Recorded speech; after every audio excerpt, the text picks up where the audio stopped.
altura e que foi muito importante. E, portanto, o nosso museu conta o início da história, mais ou menos por aí. E depois, nos anos mais tarde, tivemos o professor Luís Saldanha, a quem devemos o nome deste parque marinho, que foi dado em 1998, à altura da criação do parque, e o professor Luís Saldanha, biólogo marinho, que estudou este parque marinho na década de 70, 80, e que transmitiu esse conhecimento a uma série de biólogos e investigadores que depois acompanharam o estudo deste parque marinho. Portanto, ele é classificado em 1998 e os estudos continuam depois, em 2005, com um projeto que se chama Biomares. O estudo continuou, avançou depois para um projeto chamado InforBiomares, contou com parceiros importantíssimos. Hoje vamos ouvir aqui um testemunho de uma investigadora que é a Ana Faria, que depois vos vai contar essa parte mais da investigação e o que é que aconteceu nestes últimos anos. Mas a investigação não para, não é? Continua. O que acontece é que todas as pessoas, e são muitas, contribuíram para estarmos todos aqui, para termos o conhecimento deste parque marinho. Não posso deixar também de referir o professor Emanuel Gonçalves e a professora Esther Serrão, que foram também, desde o início deste projeto InfoBiomares, pessoas muito importantes aqui, que nos deram muito know-how e continuam a dar. Houve também vários financiamentos, portanto, os parceiros deste projeto também a Liga de Proteção da Natureza, portanto, o CCMAR, da Universidade do Algarve, e o ISPA, o Maré ISPA, que a professora Ana Faria depois irá falar. Tudo isto que temos hoje aqui, esta exposição que temos patente, que tiveram a oportunidade de ver, resulta do trabalho destas pessoas, do empenho e da dedicação. É verdade que os projetos são financiados, mas nem sempre esse financiamento chega. Existem também empresas que fazem o seu mecenato. Temos aqui a Cécil, que também nos ajudou e nos tem ajudado ao longo destas 2 últimas décadas nesta parte da investigação.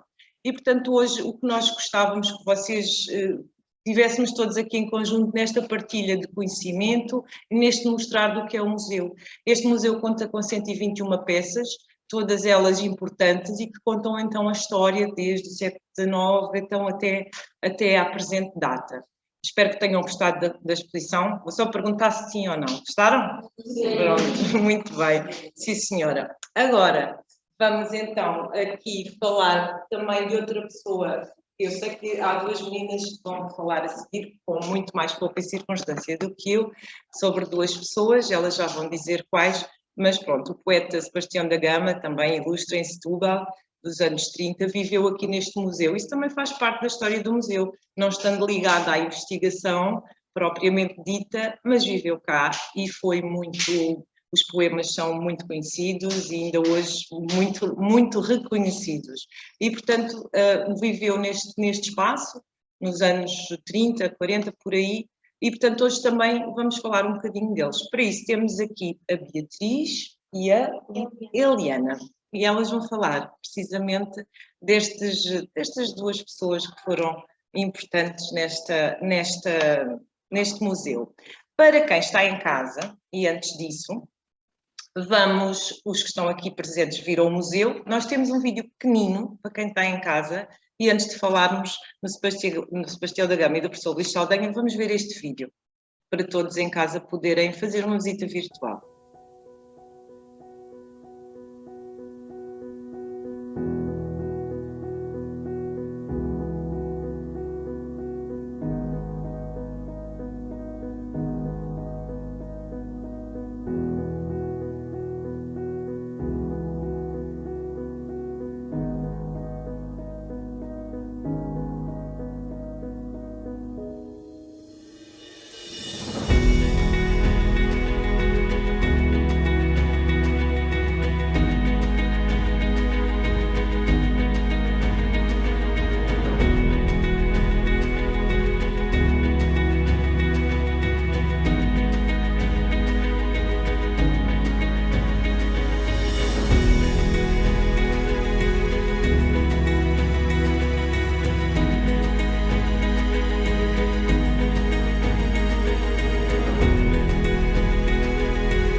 Pronto, espero que tenham gostado, quem está à distância deste pequenino vídeo.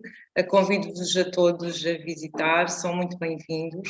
Em nome do Instituto da Conservação da Natureza e Florestas e do Parque Natural da Arrábida e da equipa toda, pertence a uma direção regional de Conservação da Natureza e Florestas de Lisboa e Val do Tejo. São muito bem-vindos a todas as áreas protegidas deste departamento, agora neste caso em concreto aqui do Parque Natural da Arrábida. Vou então passar a palavra à Beatriz e à Eliana e até já. Ok. Olá a todos, muito boa tarde. Eu sou a Eliana Paes, sou membro do Clube do Mar, Escola Azul na EB das Três Marinhais. Hoje é um dia muito especial para nós e para a comunidade Escola Azul.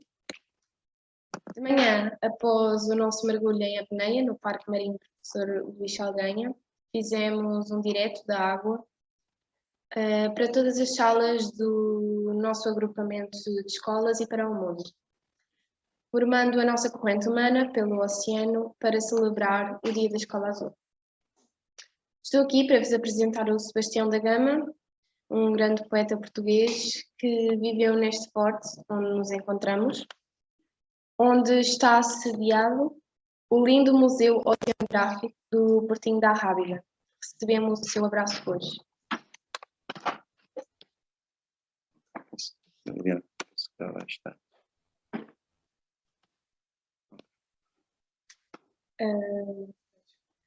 O professor Sebastião da Gama nasceu em Vila Nogueira de Azeitão, Setúbal, em 1924. Concluiu o curso de Filologia Românica na Faculdade de Letras da Universidade de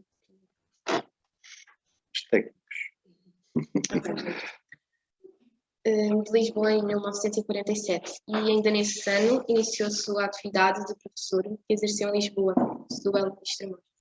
Ficou para a história pela sua dimensão humana, nomeadamente no convívio com os alunos, registrando nas páginas do seu famoso diário, iniciando em 1949.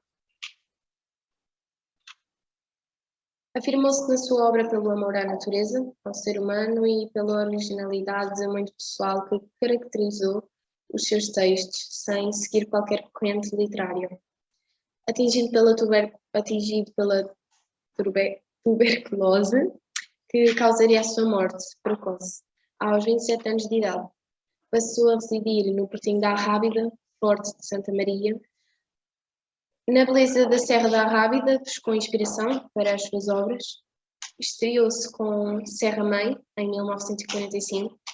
Publicou ainda Loas a Nossa Senhora da Arrábida, em 1946, em colaboração com Miguel Caleiro. Cabo de Boa Esperança, 1947, e Campo Aberto, 1951.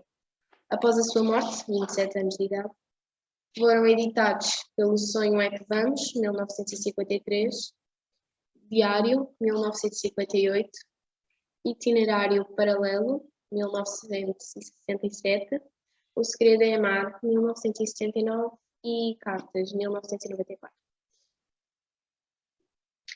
Uma carta sua, enviada em agosto de 1947 para várias personalidades, a pedir a defesa da Serra da Arrábida, constituiu a motivação para a criação da Liga para a Proteção da Natureza, em 1948, a primeira associação ecologista portuguesa. 30 anos depois é delimitado o Parque Natural de Arrábida, nos concelhos de Setúbal, Palmela e Sesimbra.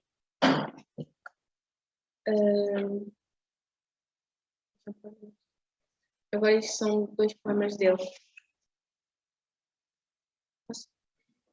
Pelo sonho é que vamos, comovidos e mudos. Chegamos, não chegamos, haja ou não frutos. Pelo sonho é que vamos. Basta fé no que temos, basta esperança naquilo que talvez não teremos. Basta que a alma vemos, com a mesma alegria, ao que desconhecemos e ao que é do dia a dia. Chegamos, não chegamos, partimos. Vamos, somos. Foi então que vi os poucos metros que vão da minha serra às estrelas. É que eu, sendo tão pequeno, que nem às vezes me encontro, andava ali a pairar, e o meu fim estava nelas, e o meu princípio no mar. Obrigada, professor Sebastião, pelo abraço que nos deu, hoje e sempre. Muito boa tarde a todos, eu sou Beatriz Apolinário, também membro do Clube do Mar de Escola Azul da Escola IB das Três Mariais. Estamos no último dia deste nosso ciclo de encontros online, denominado Corrente do Oceano, o abraço da humanidade e da ciência. Este evento nasce do desafio Escola Azul em formarmos uma verdadeira corrente humana pelo nosso oceano, neste mesmo dia. Em conjunto com o ISNF, quisemos alargar a nossa corrente a todo o Atlântico e ao mundo.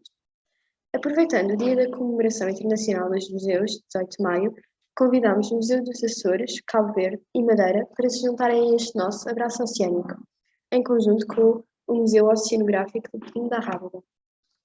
Tivemos connosco o Museu de História Natural do Funchal no passado dia 12 e anteontem o Museu da Fábrica da Baleia do Porto Pinho, Ilha do Faial, Açores, e o Museu da Pesca de São Nicolau, Cabo Verde. Hoje é o dia de recebermos o abraço do Museu Oceanográfico do Portinho da Rábida. Os museus são instituições que abraçam por excelência a humanidade e a ciência. A humanidade e a ciência abraçam o oceano, tal como este abraça todos os povos e nações.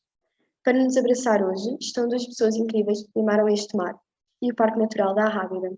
Eliana já nos apresentou Sebastião da Gama e a mim cabe-me criar condições para recebermos o abraço do professor Luís Saldanha, um dos cientistas portugueses que mais contribuiu para a evolução da ciência e da literacia do oceano. Para além do grande cientista que é, foi um grande ser humano que inspirou e continua a inspirar várias gerações de oceanógrafos e biólogos marinhos. Apresento o Sr. Luís Saldanha.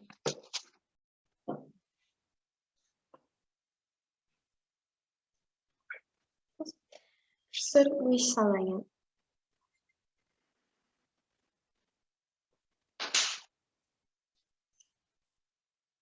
Luís Vieira Caldas Saldanha, 1937-1997. Professor Luís Saldanha é um dos mais conhecidos biólogos marinhos portugueses. Iniciou, em Portugal, o ensino universitário de oceanografia biológica e de ictiologia, ramo da zoologia que estuda os peixes, e é a grande força por trás do atual envolvimento português na investigação internacional das profundidades marítimas. Foi responsável pela formação científica de uma geração dos mais conhecidos biólogos marinhos, que, mais tarde, viriam a tornar-se responsáveis pela investigação de várias universidades e institutos de investigação portugueses. Em 1993, juntamente com outros cientistas norte-americanos e franceses, foi um dos responsáveis pela descoberta das primeiras fontes hidrotermais submarinas, no fundo do Oceano Atlântico, perto dos Açores.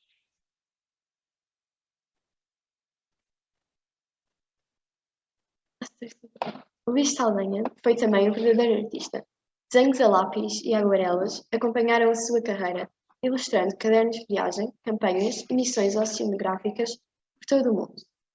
Produziu cerca de 115 textos científicos em revistas especializadas nacionais e estrangeiras e 5 livros. Desde muito cedo ficou ligado à Rábida. Os trabalhos de doutoramento efetuados foram precisamente nesta costa. O seu contributo para o conhecimento desta costa veio juntar-se a outros importantes, como os de Dom Carlos I e Luís Gonzaga do Nascimento. Os seus alertas para a necessidade de proteção da costa da Rábida começaram em 1965, com uma proposta do Ministério da Marinha para a criação de uma reserva marinha, mas, só em 1998, este longínquo esforço é concretizado com a inclusão de um parque marinho no Parque Natural da Rábida, denominado Parque Marinho Professor Luís Saldanha.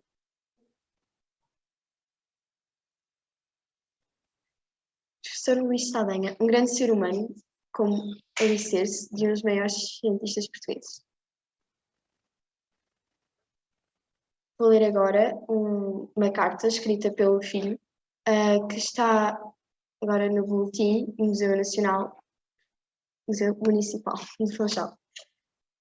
Naquele mergulho, em agosto de 1978, apesar de estarmos nos Açores, mais precisamente na zona do navio afundado Dory, em frente à Ponta Delgada, a água estava pouco transparente. O meu pai e o Pedro Ré iam a uns 4 metros à minha frente. Eu, no meu segundo verão de mergulhos, e com os meus 13 anos de idade, seniors, em consciência da situação, levou-me a deter a atenção num esferoide que vagueava no fundo, alguns metros por baixo de mim. De repente, apercebo-me que estava completamente perdido. O pai e o Pedro tinham desaparecido na água esverdeada.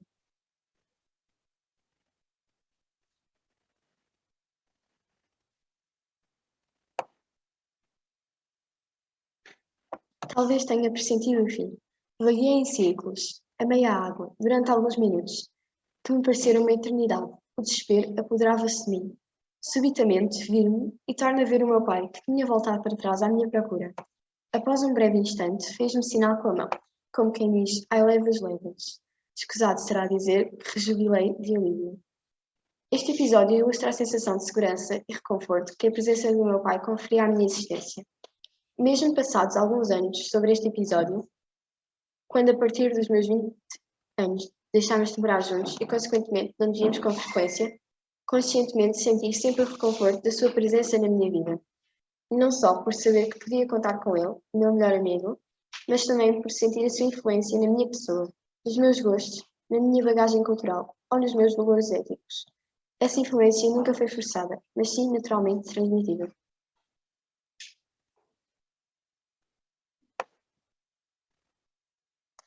A minha infância foi povoada por uma série de heróis de banda desenhada franco-belga, que me chegavam através das revistas trazidas pelo meu pai. Hoje, com distância, sinto que o achava capaz das mesmas proezas que os outros heróis. Em comparação com os pais dos outros miúdos com quem me dava, o meu pai era mergulhador, tinha sido soldado na guerra, caçava hipopótamos, mergulhava em batiscafo, tinha sido atleta de luta grego-romana, desenhava muito melhor que qualquer outra pessoa que eu conhecia. Como ser humano, pertenceu a uma estirpe em vias de extinção, a dos naturalistas com espírito aventureiro, que veem o mundo com olhos de artista.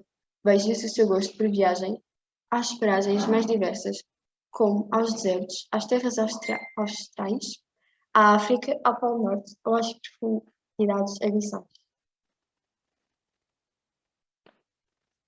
Hoje em dia, passados alguns anos sobre o seu desaparecimento físico, a toda a hora continuo a sentir presente a sua memória. Talvez que nesta fase da minha vida eu tenda a sublimar recordações, talvez como compensação por não poder falar com ele, por não lhe poder pedir opinião sobre esta ou aquela questão. Enfim, sinto que, para além de óbvia dívida biológica, lhe devo grande parte da minha maneira de ver o mundo. Vejo nele exemplo de coragem, perseverança e um campeão na determinação em alcançar objetivos, por tudo o que ele me transmitiu e por aquilo que sou. Só me posso sentir afortunado. Obrigado, professor Luís, pelo abraço que nos deu, pelo abraço à ciência e ao oceano.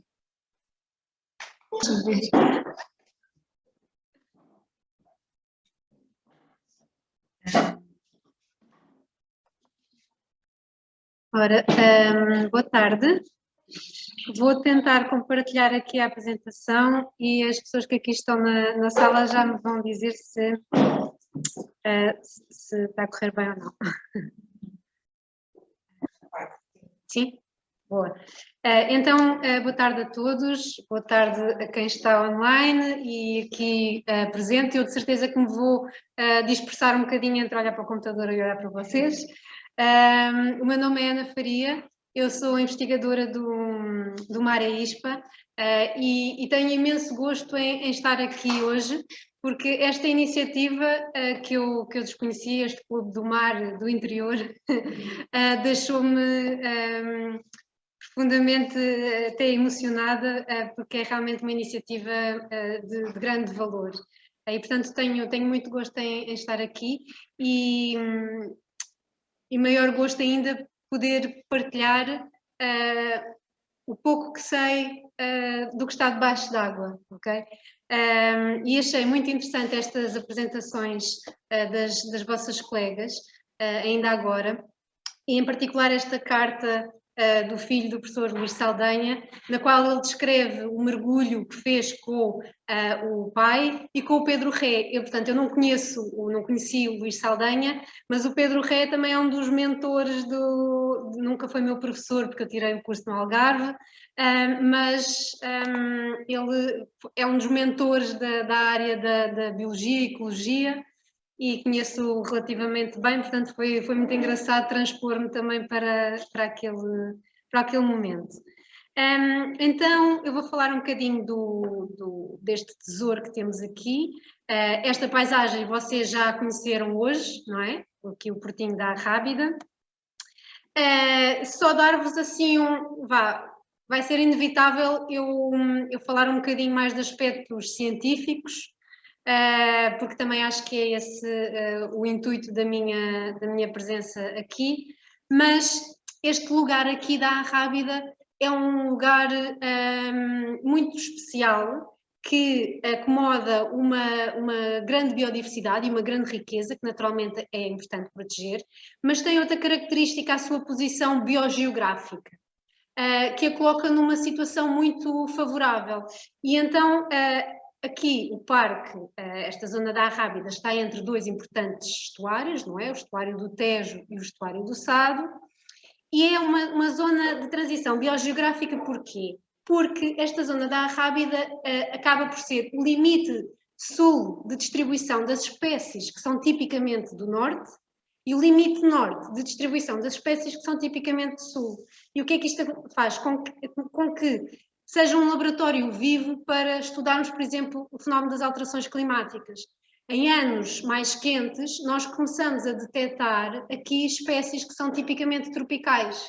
E em anos mais frios, começamos a assistir à distribuição de espécies que são tipicamente espécies de norte, de águas mais frias. Curiosamente, ou não, nos últimos anos temos assistido a muito mais relatos de espécies típicas de regiões tropicais. Portanto, estamos a assistir a um fenómeno de tropicalização. Bom, mas assim também em termos gráficos, temos um gráfico com o número de espécies, a biodiversidade de várias áreas marinhas protegidas, e aquilo que nós destacamos é que o Parque Marinho da Arrábida se destaca com uma elevada biodiversidade numa zona que é relativamente pequena, ok? Tinha um vídeo, vamos ver se consigo passá-lo.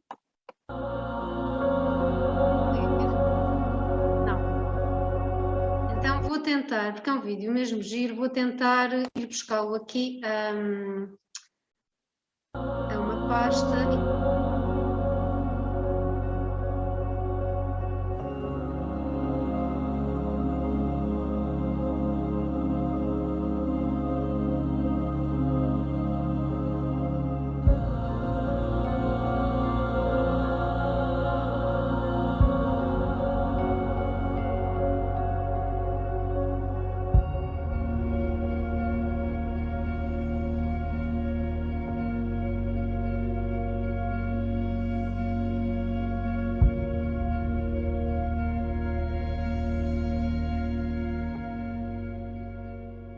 O Parque Marinho Professor Luís Saldanha é uma zona única no país. É única porque os valores naturais que aqui se encontram são extraordinários. Há uma confluência de faunas do norte e do sul, há uma proteção da costa aos ventos dominantes e ondulação, e há um conjunto de habitats que criam aqui condições de facto únicas, e é uma zona que tem vindo a ser estudada há muitos anos por causa disso também. Mas também é única pelas utilizações humanas, pelo facto de haver aqui uma longa história de pesca, uma longa história de usos da costa, e portanto este Parque Marinho no fundo tenta conciliar a conservação da natureza com a manutenção de alguns destes usos tradicionais, e portanto desse ponto de vista destaca-se, digamos assim, no panorama nacional.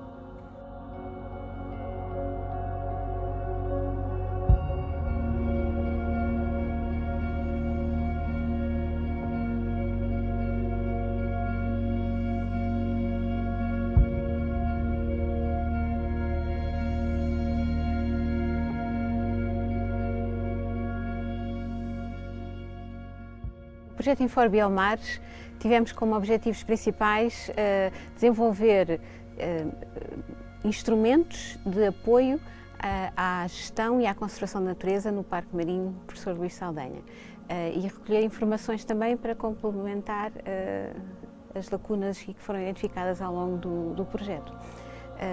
A primeira atividade principal foi a recolha de toda a informação que existia sobre o Parque Marinho em termos de biodiversidade, de distribuições de espécies e de muitas outras atividades que se desenvolvem no Parque Marinho, e a integração de toda essa informação numa base de dados que foi depois transformada num sistema que permite a visualização de forma fácil e clara pelos gestores, pela população, para que todas as pessoas possam ter acesso a essa informação de uma forma uniforme e simples.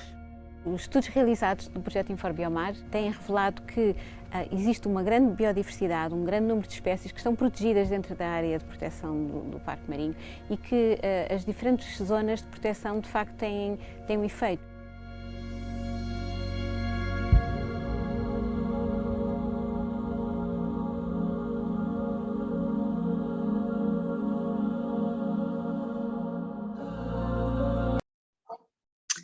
Bom, então eu sei que estávamos ali com uns problemas de som, não é? Mas deu para verem aquelas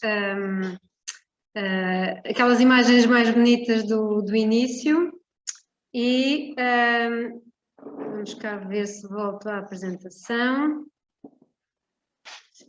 Bom, então aquilo que eu gostava de vos mostrar. Vocês sabem que estão numa área, numa reserva natural, não é? E esta imensidão de serra linda, a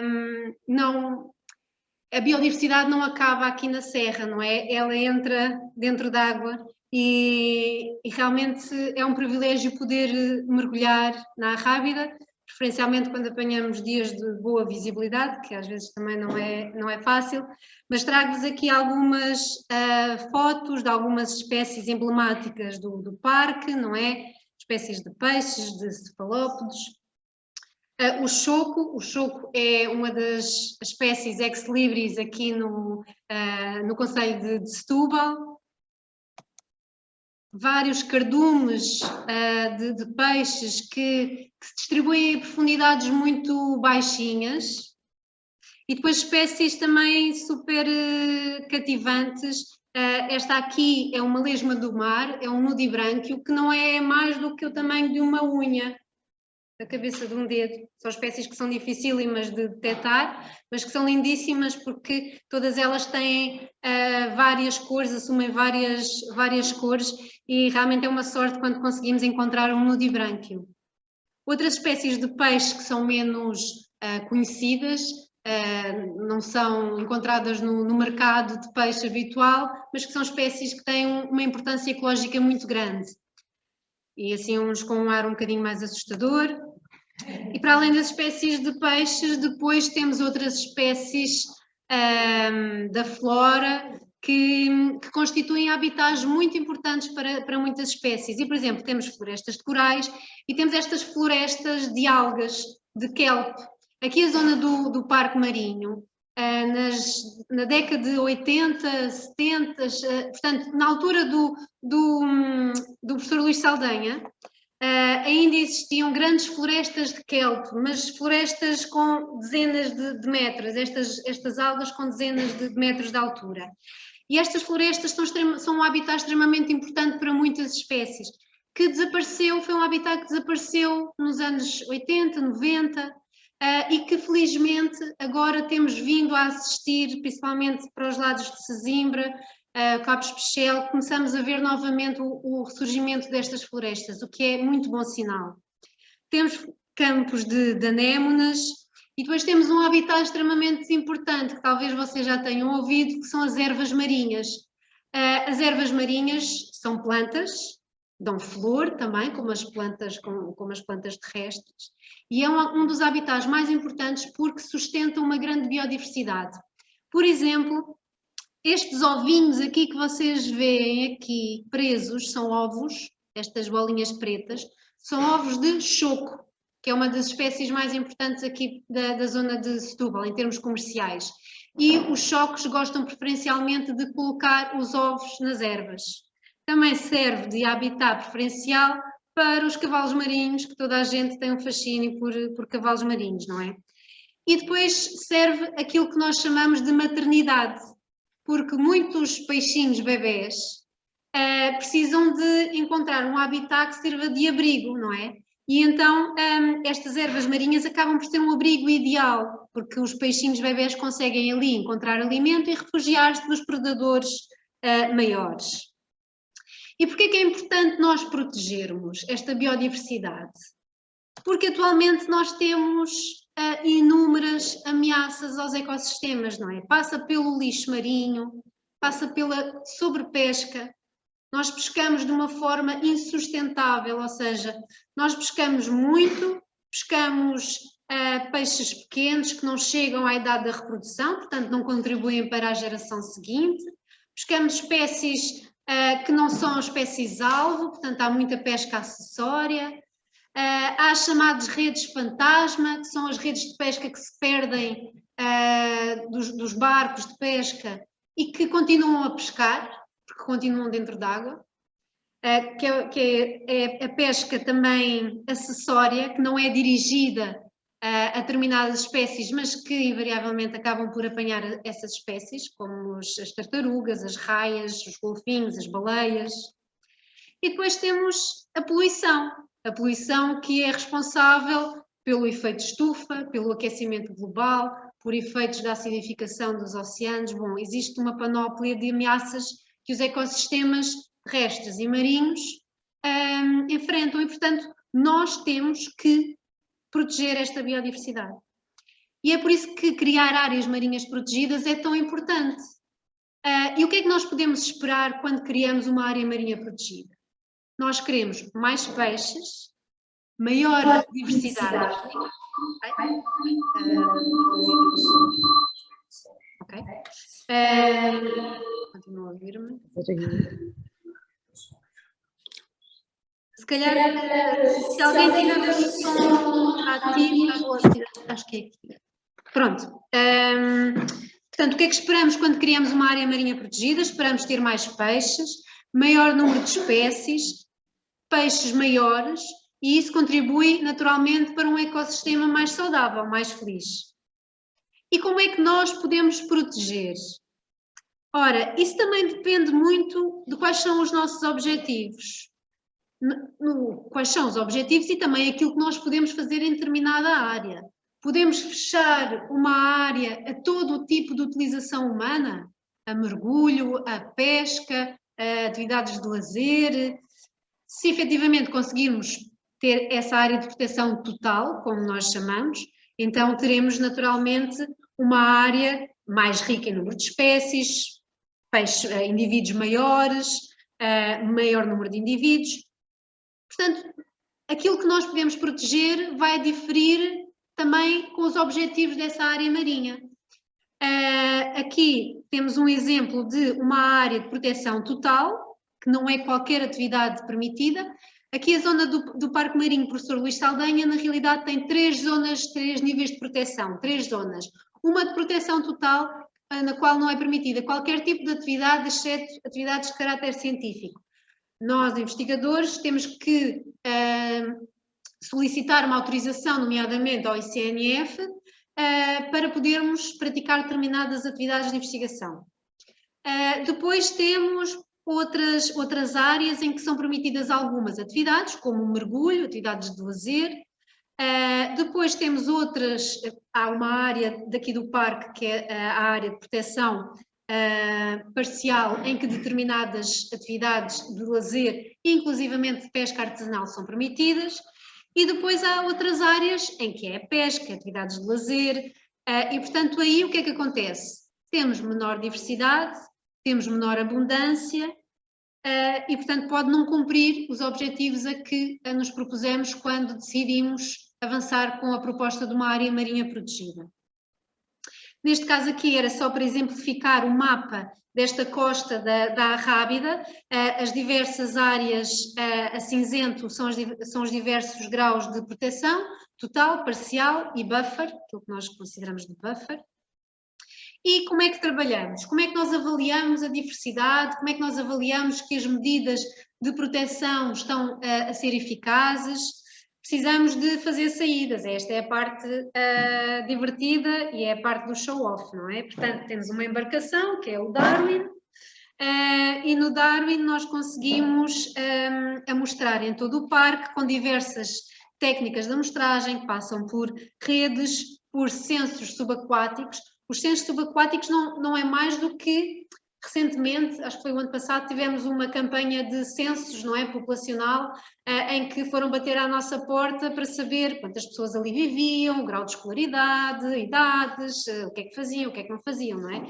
Portanto, nós com os censos subaquáticos, aquilo que fazemos é registar o número de espécies, o número de indivíduos da espécie, o tamanho, pronto. Isto é uma ferramenta extremamente útil para percebermos quem é que anda aqui. Depois temos também estas scooters subaquáticas. Tudo isto é divertido, não parece só, está bem? É uma das vantagens do trabalho de campo. Estas scooters subaquáticas, nós acoplamos uma rede que nos permite amostrar o plâncton, que são aqueles organismos pequeninos que nós não vemos, que só vemos à lupa, mas que fazem parte da cadeia alimentar dos peixes e de outros organismos maiores, e conseguimos amostrar junto ao fundo esta comunidade de plâncton. Depois também temos alguns equipamentos que nos dão informações muito importantes, como as temperaturas, a velocidade das correntes, salinidades, etc. Portanto, são sondas que nós temos constantemente a operar dentro d'água. Inclusivamente agora temos hidrofones. E porquê é que os hidrofones são tão importantes? Porque todos os organismos emitem sons, portanto eles comunicam, os peixes comunicam, os crustáceos comunicam, e ao colocarmos hidrofones em diversos sítios do parque, nós conseguimos ter informação de também é um indício da biodiversidade, se é uma zona mais populada ou menos populada, porque tem mais ou menos assinaturas acústicas, por assim dizer. Depois também temos outro tipo de estruturas que deixamos dentro d'água, que servem o propósito de atrair os peixes. Portanto, vocês às vezes naqueles documentários que veem do oceano, quando há aqueles pedaços de madeira a flutuar, ou mesmo lixo a flutuar, depois há uma série de organismos que estão associados, não é? Porque os organismos, quer sejam peixes ou não são apenas peixes, gostam de ter estruturas a que associar, porque geralmente nessas estruturas também se desenvolve toda uma cadeia trófica. E então este tipo de redes também opera com base nesse pressuposto de que os peixes gostam de se agregar a estruturas. Também trabalhamos em contacto muito próximo com a comunidade pescatória e fazemos algumas saídas com pescadores que utilizam determinadas artes de pesca. E o que é que nós temos de resultados destes anos que temos já de parque marinho? Só se calhar acrescentar aqui uma informação que eu não tinha acrescentado, não tinha dito de início. O parque foi efetivamente proposto pelo professor Luís Saldanha, mas só em 98, já após a morte do professor Luís Saldanha, é que entrou no papel.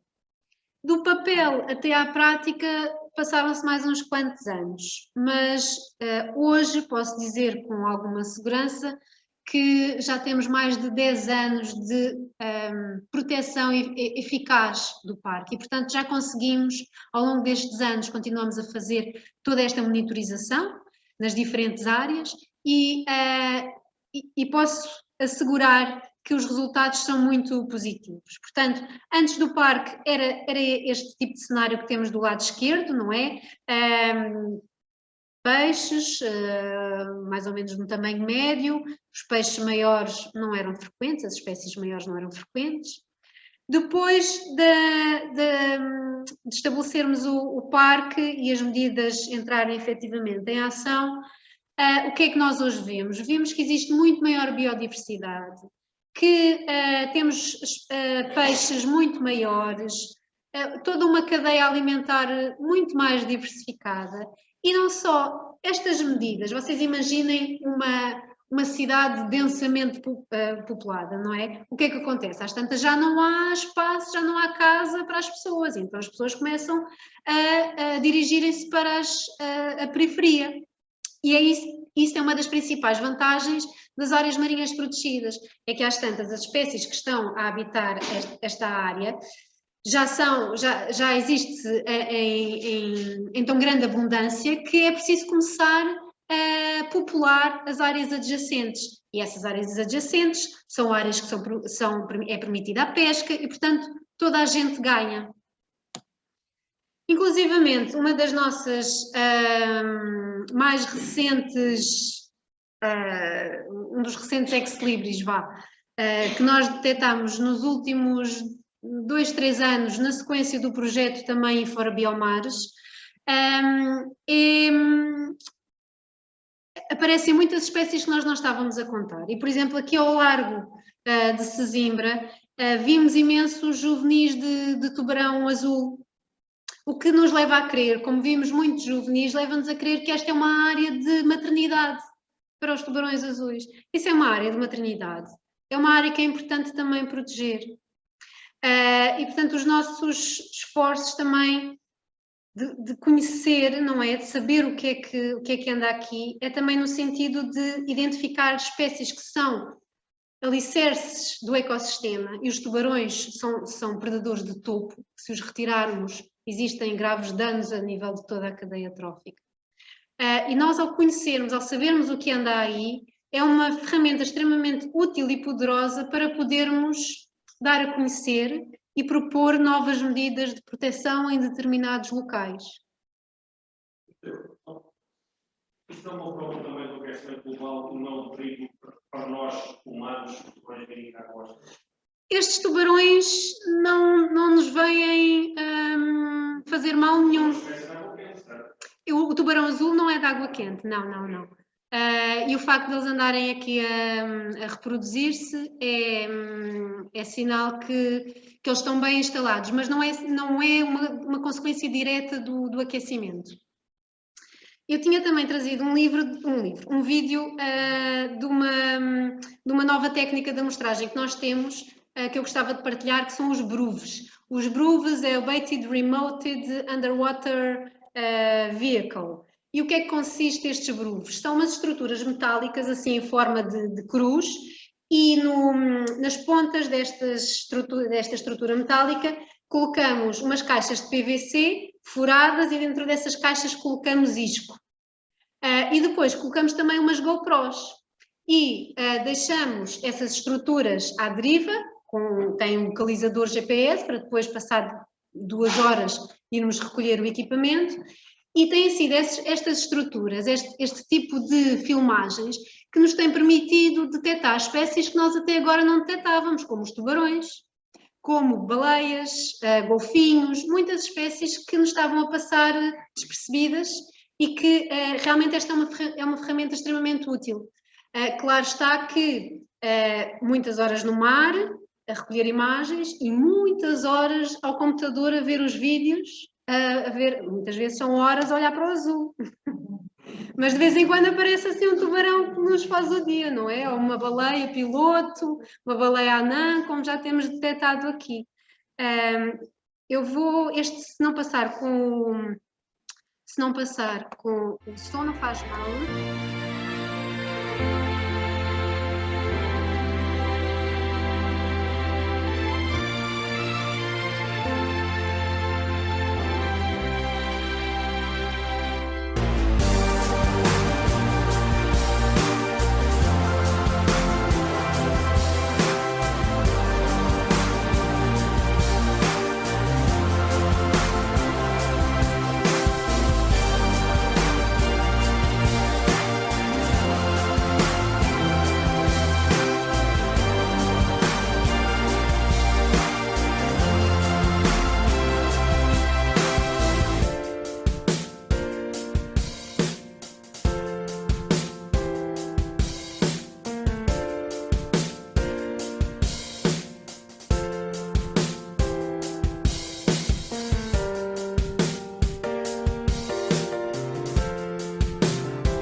Só tenho mesmo mais o último slide.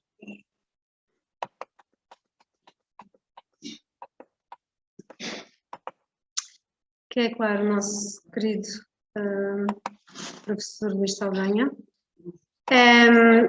Pronto, o último slide só podia ser dedicado ao professor Luís Saldanha, que embora não o tenha conhecido, sinto que é uma pessoa extremamente importante no meu percurso e também na minha vida pessoal. Qualquer biólogo marinho tem o guia de identificação das espécies que ele editou, com base aqui nos organismos que encontra nas marés e já no sublitoral, e tem sido efetivamente uma pessoa muito importante na nossa carreira.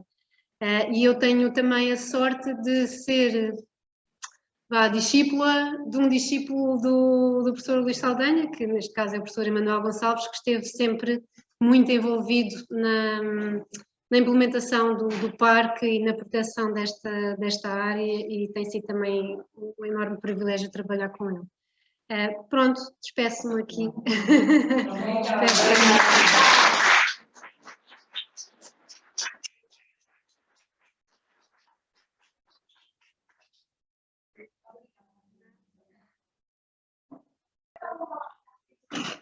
Pronto, para todos os que nos estão a ouvir, obrigada. Espero que tenham gostado deste bocadinho. Eu só quero agradecer mais uma vez, não me quero repetir, já fiz os agradecimentos todos no início, mas vou repetir só aqui na questão da Ana. Muito obrigada, Ana, pela experiência, de facto, de Ana representar aqui uma equipa de investigadores, e esta experiência e este conhecimento é muito importante passar também para vós e para todos. Obrigada por estarem todos eu sei que estiveram com muita atenção. A estes meninos todos, obrigada. Venham sempre. Pode ser que um dia venham trabalhar para o parque também, enquanto biólogos marinhos. E agora vamos então fazer aqui este compasso de espera até ouvirmos uma canção aqui para abraçar o oceano. Quero agradecer também às minhas colegas do ICNF que ajudaram a participar aqui nesta organização espetacular. Obrigada Pilar, obrigada à Mafalda, que está sempre aqui no museu, e a todos os outros colegas, de uma forma ou de outra, contribuíram para que conseguíssemos estar aqui todos juntos com esta ligação, e às vezes nem sempre a funcionar muito bem, mas pronto, é o que conseguimos fazer, é de coração. Obrigada a todos e vamos fazer a pausa até já. Obrigada.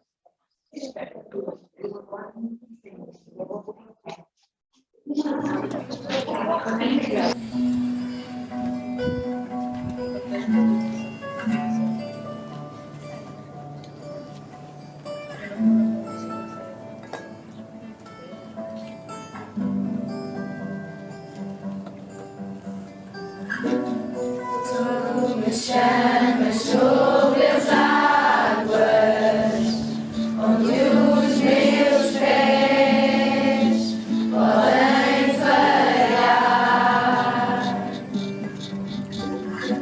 e ali te encontro no mistério, no mar profundo, aguento em fé.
Acampa a mim.